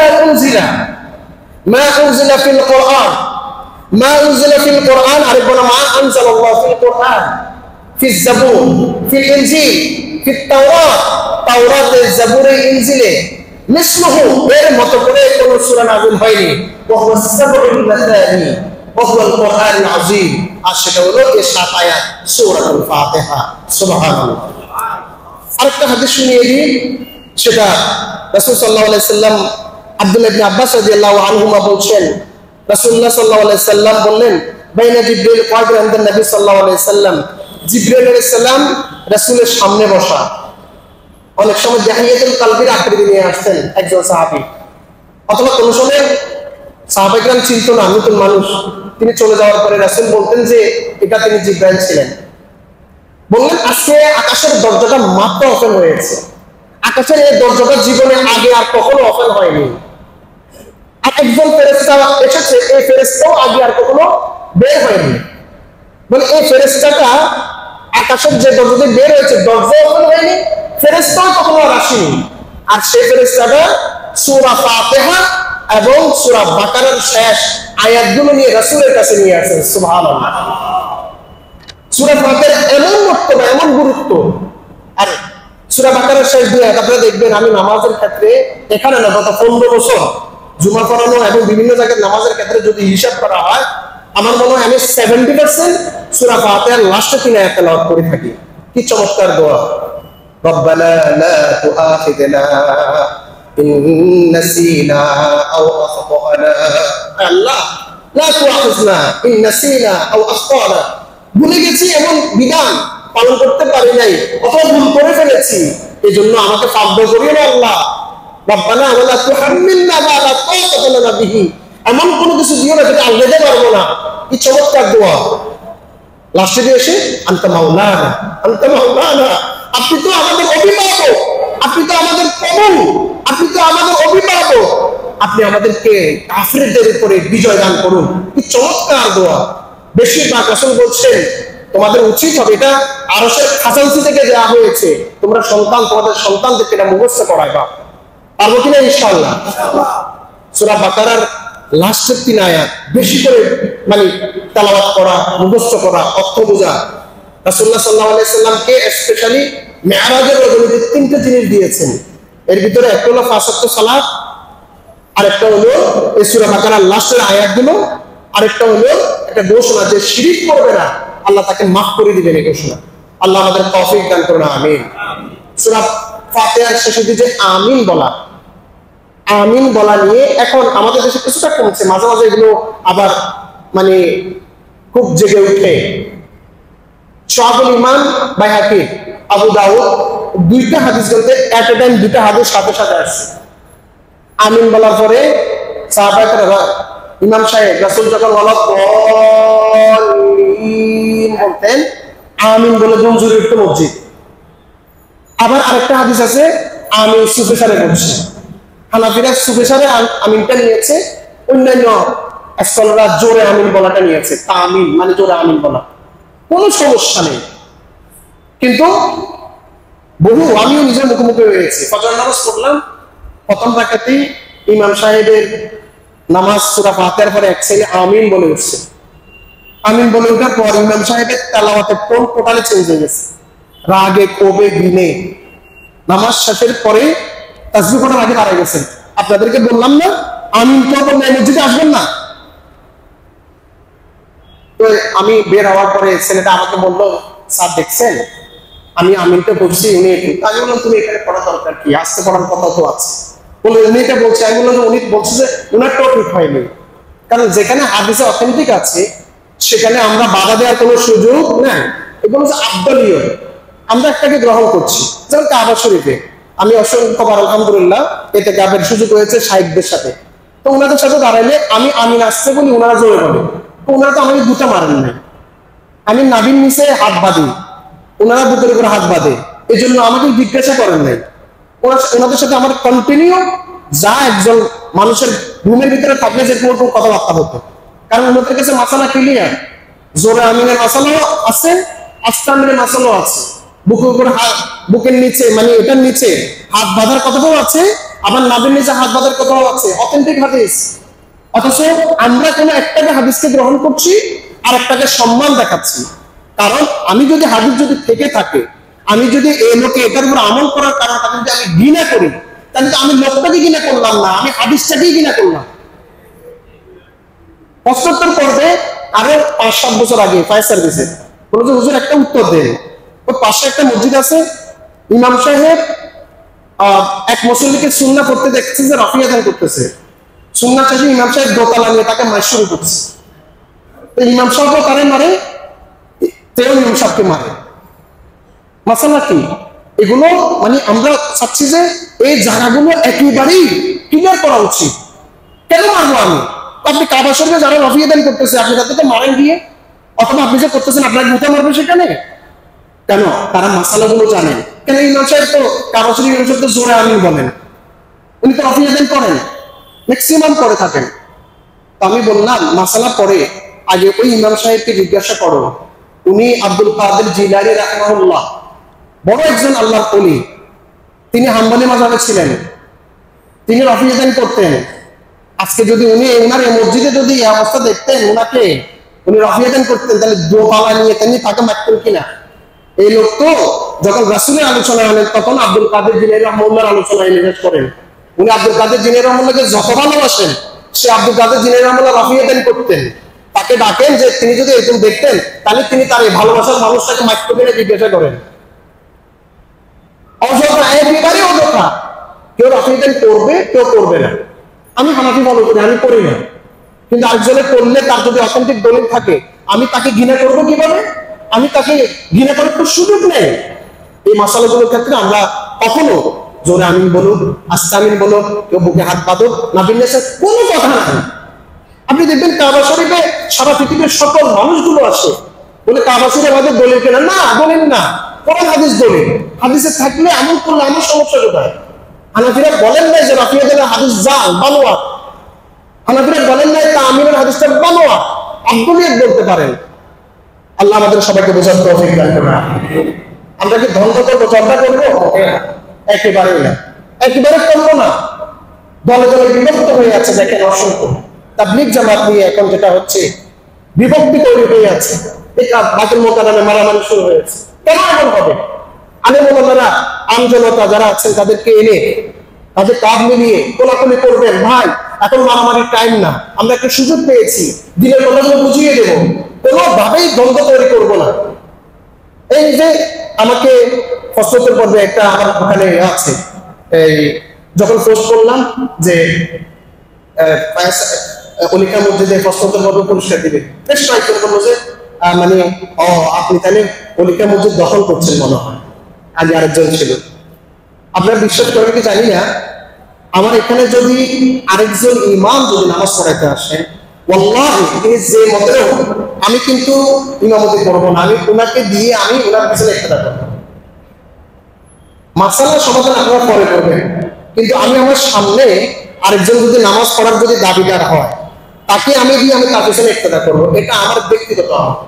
এরপরে আপনারা তাকে ইমাম রাখবেন কি রাখবেন না সেটা আপনাদের বিষয়, কিন্তু আমি অন্তত আমার সামনে আরেকজনকে ধাক্কা দিয়ে আমি নিজে ইমামতিও করবো না, করবো দেব না। আলহামদুলিল্লাহ আমাদের জন্য তো মসজিদ আছে, দুটো মসজিদকে ছেড়ে দিয়ে এখানে আসার তো ফ্যাট চালানো না, আমরা জুমা পরে কোনো জীবিকা নির্বাহ ছিল না। আর টাইম চেঞ্জ হয়ে গেছে, কোথাও কোথাও সব জায়গা থেকে ইমাম একজন সবসময় থাকে নাকি? আর কোন ইমাম যদি যোগ্য হয় তাকে অবশ্যই তার টাকাতে রাখবেন। সরকার চেঞ্জ হোক বা যে হোক, যোগ্য ইমাম সঠিক ইমাম যদি হয় তাকে অবশ্যই রাখবেন, অন্য আরেকজন এখানে আনবেন কেন? নাম্বার 2, দ্বিতীয় নম্বর হবে, যদি ওই ইমামের কোনো ঘাটতি থাকে তাহলে কমিটি মুসল্লি চেঞ্জ করার দরকার আছে না? অবশ্যই চেঞ্জ করবে। কারোর সাথে কি বলছে চলছে না, হতেই পারে, সমস্যা তো নাই, কিন্তু তাকে সম্মান দিয়ে করতে হবে, তাকে বুঝ দিতে হবে। আর যদি তার আগে 2 বছর আগে 5 বছর আগে তিনি কেমনি ইমাম হচ্ছেন সেটা দেখলে অনেকগুলো কথা আছে। এজন্য কখনো ইমামকে, খতিবকে মেজর কোনো প্রবলেম না থাকলে মসজিদের মিম্বার থেকে তাকে আউট করবেন না কখনোই। আর যদি মুসল্লি মনে করে, কমিটি মনে করে আর এই ঝামেলা আছে, তাহলে অবশ্যই চেঞ্জ হবে, এটা নিজে নিজে সরে যাবে। আল্লাহ আমাদের সবাইকে বোঝার তৌফিক দান করে। আমিন। বহু মসজিদে এখন ইমাম চেঞ্জ হচ্ছে না, হচ্ছে, আর উনি থাকলে প্রবলেম হচ্ছে, ঝগড়া হচ্ছে। আপনারা যদি মনে মোটামুটি একটা গন্ডগোল বাজাতে পারেন এখানে, আমি কিন্তু আগামী দিনে আসবো না। এটা ইচ্ছে করে যে গন্ডগোল একটা বাজাবেন এখানে, ইচ্ছে করে যে কোনো গন্ডগোল একটা বাজা দিতে পারেন, আমি আগামী দিনে থেকে আসবো না। কারণ আমার তো এটা দিয়ে ফেস চলে না। আমি কিছু কোরআনের কথা বলি, এটা হাদিসের কথা বলি।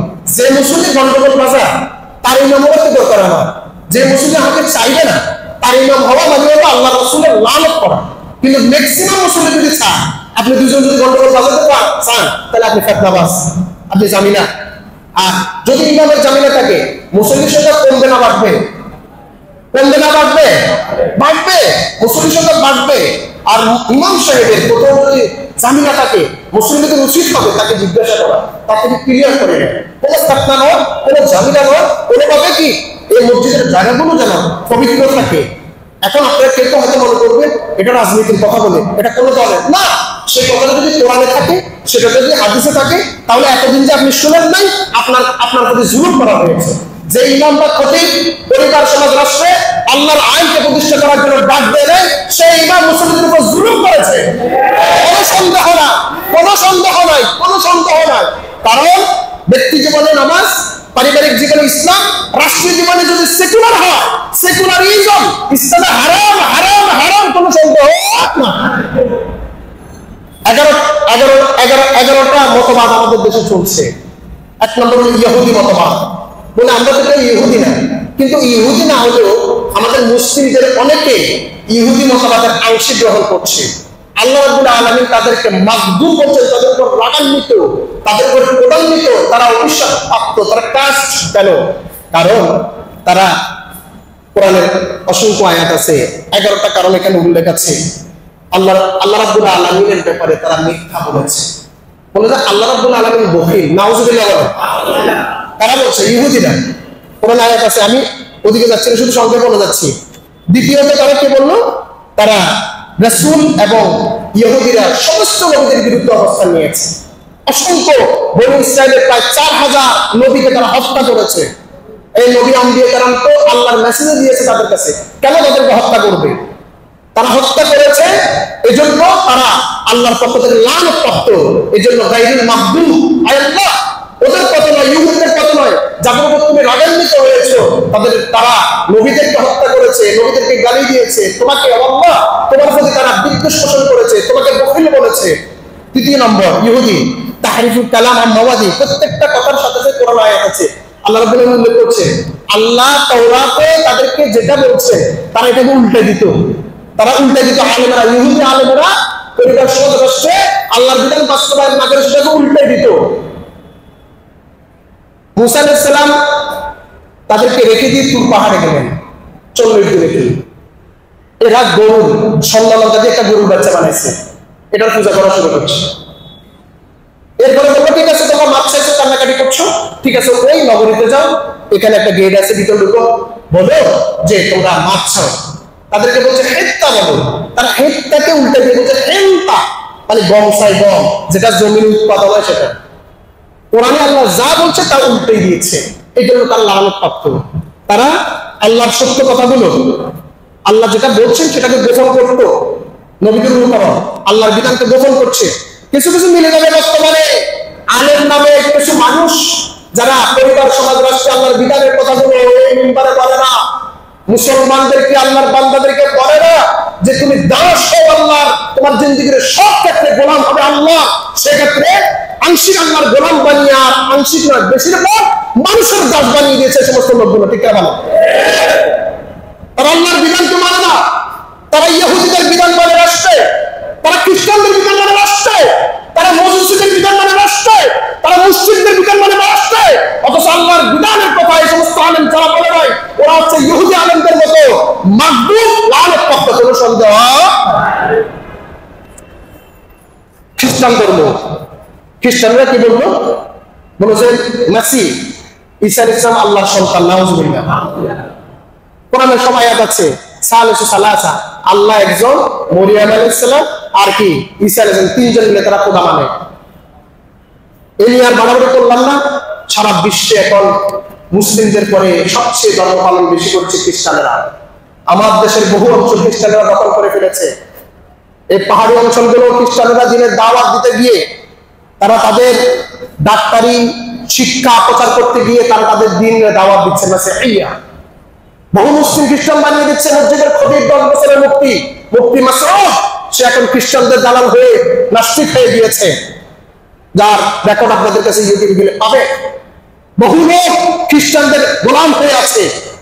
আপনি যদি খ্রিস্টান ধর্ম না জানেন আর ইসলাম ধর্মের ক্লিয়ার না জানেন, আপনার কাছে সব কিছু মনে হবে না এটাই তো ইসলাম। অসুবিধা কি? আল্লাহর ওলি খ্রিস্টানরা আছে সালাউদ্দিন আইয়ুবীর সময়ও অসংখ্য আলেমকে তারা শিক্ষা দিত, দিন শিখিয়েছে। দিন শিখিয়ে দিয়ে পরিবার সমাজ রাষ্ট্র আল্লাহর একাত্মবাদ, আল্লাহর তাওহীদের থেকে দূরে নিয়ে বলতে জেহাদ চলবে না, জেহাদ গুলো ঠিক না, রাষ্ট্রপ্রভুত্ব দরকার নাই। সালাউদ্দিন আইয়ুবী তাদের এই সমস্ত ইমানদেরকে দৌড় করে কতল করেছিলেন যে তোরা মুসলিম নামের মুনাফিক, তোরা মুসলিম নামের মুশরিক, তোরা মুসলিম নামের ইহুদিদের দালাল, খ্রিস্টানদের দালাল করেছে। আজকের সে মুসলিমদের, সে সালাউদ্দিন আইয়ুবীও নাই, মুসলিমদের ঈমানকে তারা নস্যাৎ করে দিচ্ছে। আলেম ওলামা সামান্য যারা আছে তারা লোভে লাভে ভয়ে তারা ইসলাম থেকে দূরে সরে গেছে। ভালো করে পড়াশোনা করেন ইহুদিবাদ, সরাসরি ইহুদি বলছে না, সরাসরি খ্রিস্টান নিচ্ছে না। মুসলিমদের ইহুদির আংশিক গ্রহণ করছে, খ্রিস্টানরা আংশিক গ্রহণ করছে। এরপরে বাহাই ধর্ম, এরা আরেকটা ধর্ম। এরা সকল ধর্মকে, পুরো সব ধর্মকে মানে। বলেছে না ইহুদিও ঠিক, খ্রিস্টানও ঠিক, ইসলামও ঠিক। আর আল্লাহকে বলছেন ওয়ামাই ইয়াবতাগি গায়রাল ইসলামি দীনান ফালাই ইউকবাল মিনহু, আল ইসলাম ছাড়া আর কোন ধর্ম আল্লাহর কাছে গ্রহণযোগ্য। হিন্দুবাদ, এখন হিন্দুবাদ, হুজুসিবাদ, হিন্দুবাদ গুলো তারা বহু বহিষ্কারে বিশ্বাস করে। কোরআনে অসংখ্য আয়াত আছে, আল্লাহ রাব্বুল আলামিন বারবার বলছেন যদি এই পৃথিবীতে আল্লাহ ছাড়া আর কোনো প্রভু থাকতো, যদি ইলাহ থাকতো, তাহলে ধ্বংস তছনছ হয়ে যেত। রাসূলের যুগে তারা পূজা করতো, সে পূজার ব্যাপারে কোরআনে অনেকগুলো আয়াত আছে। বর্তমানে যারা হিন্দু আছে তারা এই সমস্ত কাজগুলো করছে, আমরা তাদের দাওয়াত দিচ্ছি। দুর্ভাগ্য হলো সত্য, ইসকন নামের একটা দল এখন পুরো দেশে বিশৃঙ্খলা করার চেষ্টা করছে। আমরা স্পষ্ট বলে দিতে চাই, ইসকন যদি তাদের ধর্ম পালন করে তাহলে তারা তাদের ধর্ম পালন করবে। বাংলাদেশের জনগণ মুসলিমেরা তাদের কোন রকমের বাধা দিবে না, তারা তাদের ধর্ম পালন করবে। অন্যান্য ধর্মাবলম্বীদের মধ্যে কোনো সমস্যা নেই। কিন্তু তারা যদি ধর্ম প্রচার করে, সেখানে কোনো মুসলিম যদি ঢুকে তাহলে সে মুশরিক হবে। তারা যদি ধর্ম প্রচারের নামে মুসলিমদের বিপক্ষে অবস্থান নিয়ে দেশে বিশৃঙ্খলা তৈরি করে, তাহলে বাংলাদেশের মুসলমানগুলো তাদের বিপক্ষে দাঁড়ানোর জন্য বাংলাদেশের মুসলমানদের জন্য ফরজ হয়ে যাবে, কোনো সন্দেহ। আপনাদের কাছে ক্লিয়ার যে জিনিসগুলো, আপনারা আপনাদের ধর্ম পালন করেন। আর কোন মুসলমান দলের কারণে, নিজেদের লাভের কারণে, লোভের কারণে ইসকনে ঢুকে যদি মুশরিক হতে চান, আপনার জানাজার নামাজ পড়ে কোনো লাভ নাই। জৈন ধর্ম, এই ধর্ম ঈশ্বরের ধারণাকে বিশ্বাস করে না। এদের অনেকগুলো ঝামেলা আছে। তারা বলছে যে জৈন ধর্ম, এরা উন্মুক্ত মস্তিষ্ক, যা ইচ্ছা তাই করতে পারবে। ইসলামকে যা ইচ্ছা তাই করতে পারবে? এরা বলে যে এরা নির্ণয়, কিছু চাইবে না, কিছু খাইবে না, এরা মানে অনেকটা সংযমী হবে, কিন্তু তারা এক আল্লাহর একাত্মতা তারা বিশ্বাস করে না। এ নিয়ে অনেকগুলো আলোচনা আছে। মহাত্মা গান্ধী যেটাকে অনয়ন করে খুব বেশি পরিবেশ করেছেন, বৌদ্ধ ধর্ম, গৌতম বুদ্ধ যেটাকে করেছেন, আংশিক মুসলমানরা কিছু কিছু তাদের ধারণা গ্রহণ করে থাকে। এরপরে বস্তুবাদ, যেটা থেকে এখন আপনার বিভিন্নভাবে গণতান্ত্রিক ব্যবস্থা, এরপরে আপনার ধর্মনিরপেক্ষতাবাদ, জাতীয়তাবাদ, এগুলো সবগুলো বস্তুবাদ থেকে এসেছে। এদের মেন কথা হলো 5টি বিষয়। সৃষ্টিকর্তা বিশ্বাস করা যাবে না, ধর্মগ্রন্থে বিশ্বাস করা যাবে না, তীর্থস্থানে গমন করা যাবে না, ও এরপরে পরকাল বলতে তাদের কিছুই থাকবে না। এটা হচ্ছে বস্তুবাদের মূল কথা। সেখানে আজকে গণতন্ত্র এসেছে, গণতন্ত্রের সবকিছু ইসলাম গ্রহণ করে না। কারণ গণতন্ত্রের মূল কথা হলো জনগণ আইন প্রণয়ন করবে, আর ইসলামের কথা হলো আইন প্রণয়নকারী কে? জীবনের সব ক্ষেত্রে আইন প্রণয়নকারী কে? গণতন্ত্রের দ্বিতীয় কথা হলো এই রাষ্ট্রের মালিক জনগণ, আর ইসলামের কথা হলো রাষ্ট্রের মালিক কে? আল্লাহ। আমরা সেই গণতন্ত্র চাই যে গণতন্ত্র বলবে রাষ্ট্রের মালিক আল্লাহ, মানুষের মালিক আল্লাহ, জনগণের মালিক আল্লাহ, এই পৃথিবীর সবকিছুর মালিক আল্লাহ, বিধান চলবে আল্লাহ। সেই গণতন্ত্র মানি যে গণতন্ত্র বলবে তুমি আল্লাহ, এই পৃথিবী আল্লাহ, প্রতিটি মালিকানা আল্লাহ, বিধান চলবে আল্লাহ, সেই গণতন্ত্র মানি। জাতীয়তাবাদ ইসলাম শুধুমাত্র সারা পৃথিবীর মুসলিমকে এক চোখে দেখে। আঞ্চলিক বাংলাদেশের মুসলিমকে ভালোবাসি, ইন্ডিয়ার মুসলিমদের ভালোবাসি না, এরকম এই জাতীয়তাবাদ ইসলাম কোনোভাবে আইন করে না। কোরআনের প্রত্যেকটা জায়গাতে কোরআন আয়াত আছে। ধর্ম নিরপেক্ষতাবাদ, যেটা আমাদের রাষ্ট্রের মূল মন্ত্র, যুগ যুগ ধরে বানিয়ে দিয়েছে। ধর্ম নিরপেক্ষতাবাদ সারা পৃথিবীর আলেমদের মধ্যে কুফরি মতবাদ। ধর্ম নিরপেক্ষতাবাদের মেন, আপনি যদি ইংলিশ পড়ে দেখেন, বাংলা পড়ে দেখেন, আরবি পড়ে দেখেন, আপনি দেখবেন এটার মূল হচ্ছে রাষ্ট্র থেকে ধর্মকে সেপারেট করা। অথচ রাষ্ট্র থেকে ধর্মকে সেপারেট করা মানে রাষ্ট্রের আইন কানুনগুলো মুসলিম আর ফলো করতে পারছে না ইসলাম অনুযায়ী। যে ফলো করতে না পারলে তাহলে তারা কোন ধর্মে যাবে সেখানে? ভালো করে শিখবেন, ধর্ম নিরপেক্ষতাবাদ একটা কুফরি মতবাদ। এই মতবাদে বর্তমান বাংলাদেশের বহু মানুষ আছে।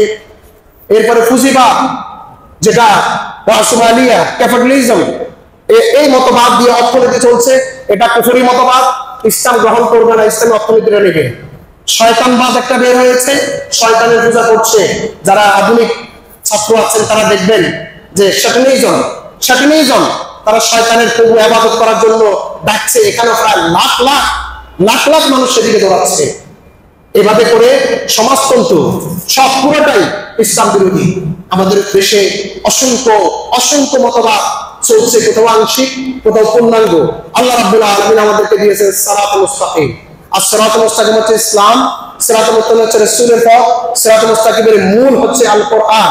আল্লাহ রাব্বুল আলামিন বিদায় হজের ভাষণের পরে আল্লাহ রাসূলের কাছে আয়াত নাযিল করলেন, আল-ইয়াওমা আকমালতু লাকুম দীনাকুম ওয়া আতমামতু আলাইকুম নি'মাতি ওয়া রাদিতু লাকুমুল ইসলাম দীনা। আজকে ইসলামকে পরিপূর্ণ করে দেওয়া হয়েছে। ইসলামকে মানব জীবনের জন্য ধর্ম হিসেবে নির্ধারণ করেছে। আর আল্লাহ বলছেন, আমি এই দ্বীনের ইসলামকে মানুষের জন্য জীবন ব্যবস্থা হিসাবে আমি এটাকে সন্তুষ্ট।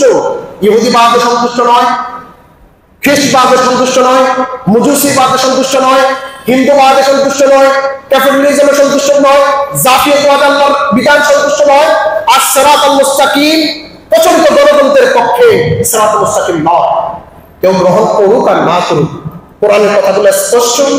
আপনি যদি গণতন্ত্র বলেন তাহলে ইসলামের গণতন্ত্রে আমি একজন মুসলিম মেনে নেব, যেটা মূল কথা থাকবে বিধান চলবে আল্লাহ, আমরা যেহেতু আল্লাহ। ক্যাপিটালিজম হবে না, বরং ইসলামী অর্থনীতি অনুযায়ী ব্যবসা বাণিজ্য যে করবে সেটা লাভবান হবে, সেখান থেকে যাকাত দিতে হবে। ক্যাপিটালিজম যাকাত ব্যবস্থা মানে না, সুদকে গ্রহণ করে। সমাজতন্ত্র পুরোটা রাষ্ট্রের যারা দায়িত্বে তাদের উপর কুক্ষিগত করে রাখে, ইসলাম সেটাও পছন্দ করে না। সম্মানিত মুসলিম আযম, আমাদের টাইম শেষ। যে কথাগুলো সামারি হিসেবে বলতে চাই, আল্লাহ যদি তৌফিক দান করেন, আমরা ইনশাআল্লাহ সূরাতুল ফাতিহা মূল কথাগুলো একটা পান্ডুলিপিতে 100 পেজের একটা পান্ডুলিপিতে আমরা আপনাদের হাতে তুলে দেবো ইনশাআল্লাহ। মার্কেটে সূরা ফাতিহা অনেকগুলো বই আছে, আপনারা একটা বই গ্রহণ করবেন, কিনে নেবেন, পড়ে দেখবেন। দুর্ভাগ্য, সারা জিন্দেগিটা শেষ হয়ে গেল, আপনার মৃত্যুর পরে কবরে গেলেন, কিন্তু সেখানে আপনার যে ধর্ম, যে চিন্তা, যে চেতনা বিশ্বাস করেছেন, সেখানে যদি ইহুদিবাদ থেকে যায়, সেখানে যদি খ্রিস্টবাদ থেকে যায়, সেখানে যদি মুজুসিবাদ থেকে যায়, সেখানে যদি ইসলাম বিরোধী কোনো চিন্তা, চেতনা, আকীদা যদি ঢুকে যায়, তাহলে তো সবই বরবাদ হয়ে গেল। আপনার নামাজের জন্য, রোজার জন্য আপনি কনসার্ন, আপনার আকীদা ঈমানের ক্ষেত্রে কনসার্ন হতে হবে। আপনার একটা জায়গা যদি কেউ দখল করে, নিজে বুঝেন না, উকিল ধরেন, আমিন ধরেন, একজন হলে 10 জন ধরেন, তো আপনার ঈমানটাকে যে টানাটানি করে ছিঁড়ে নিয়ে যাচ্ছে, আপনি কয়জন ধরেছেন? আপনি তো পারেন, আপনার চোখ আছে, আপনার বিবেক আছে। আল্লাহ রাব্বুল আলামিন তো এই চোখ, মেধা, বিবেককে জিজ্ঞাসা করবে। আমরা আমাদের দাওয়াতটা পৌঁছিয়ে দিলাম, পালন করার দায়িত্ব আপনার, হেদায়েত দেওয়ার দায়িত্ব আল্লাহ। আল্লাহ রাব্বুল আলামিন সূরাতুল ফাতিহার মধ্যে সব কিছু দিয়ে দিয়েছেন। সেই সূরাতুল ফাতিহা আমরা প্রতিটা নামাজে পড়ি। এটা একটা চমৎকার সূরা। আমি আবারও বলছি, আল্লাহ রাব্বুল আলামিন বলছেন, তুমি যে মানুষ হয়েছো, তুমি যে মুসলিম হতে পেরেছো, এই জন্য শুকরিয়া আল্লাহ। তোমার যে চোখ আছে, শুকরিয়া আল্লাহ। তোমার যে মুখ আছে, শুকরিয়া আল্লাহ। তোমার যে বলতে পারো, শুকরিয়া আল্লাহ। তুমি যে শুনতে পাও, শুকরিয়া আল্লাহ। তোমার সন্তান আছে, শুকরিয়া আল্লাহ। হাঁটতে পারো, চলতে পারো, পানি গ্রহণ করছো, খাবার গ্রহণ করছো, সবকিছুর মালিক যেহেতু আল্লাহ, শুকরিয়া আল্লাহ। পৃথিবীর সব কিছুর মালিক আল্লাহ, লালন পালনকারী আল্লাহ, পরিচালনাকারী আল্লাহ, শুকরিয়া হবে আল্লাহ। তিনি রব্বুল আলামিন, তিনি রব্বুল আলামিন, তিনি রহমানুর রহিম। দুনিয়াতে তো তাকে মানো আর না মানো, তিনি তাদের প্রতি দয়া করছেন, তিনি তাদের প্রতি করুণা করছেন। তাদেরকে প্যারালাইজ বানিয়ে দেন নাই, চোখ বন্ধ করে দেন নাই, খাবার বন্ধ করে দেন নাই, তাকে সন্তান হওয়া বন্ধ করে দেন নাই, বরং দুনিয়া তাদের প্রতি রহম করছেন। কিন্তু কিয়ামতের দিবসে, পানিশমেন্টের দিবসে, শাস্তি দেওয়ার দিবসে, পুরস্কার দেওয়ার দিবসে আল্লাহ কেবলমাত্র শুধুমাত্র রাহিম লিল মুমিনিন, মুমিনদের জন্য রাহিম। তিনি বিচার দিবসের মালিক, তিনি বিচার করবেন। এই জন্য আমরা ইবাদত করব তার। ইবাদত মানে হলো আমাদের জীবনের সব ক্ষেত্রে কার ইবাদত করব এবং সাহায্য চাইবো কার কাছে? আল্লাহ। সিরাতুল মুস্তাকিমের পথে পরিচালিত করো, যে পথে নবীরা চলেছেন, যে পথে সাহাবা কেরাম চলেছেন, যে পথে শুহাদা কেরাম চলেছেন, যে পথে সিদ্দিকীনরা চলেছেন, যে পথে তুমি অনুগ্রহ দিয়েছো খুশি হয়ে আমাদেরকে সেই পথে পরিচালিত করো। যে পথে তুমি রাগান্বিত হয়েছো, যে পথে তুমি অভিশাপ দিয়েছো, যে পথে চলার কারণে তারা গোমরাহ হয়েছে, ইহুদিদের পথ, খ্রিস্টানদের পথ, মুশরিকদের পথ, মুজুসিদের পথ, ক্যাপিটালিজমের পথ, সোশ্যালিজমের পথ, বরং আমরা কেবলমাত্র শুধুমাত্র সিরাতুল মুস্তাকিম ইসলামের পথ চাই। ও আল্লাহ, দয়া করে মেহেরবানি করে আমাদের জীবনের সব ক্ষেত্রে তোমার দেয়া বিধান, আল কোরআন, তোমার দেখানো পথ, ইসলামের পথ, তোমার দেখা আদর্শ মুহাম্মদ সাল্লাল্লাহু আলাইহি সাল্লামের পথে আমাদেরকে পরিচালিত করো। আমিন। ওয়া আখিরু দাওয়ানা আলহামদুলিল্লাহি রাব্বিল আলামিন।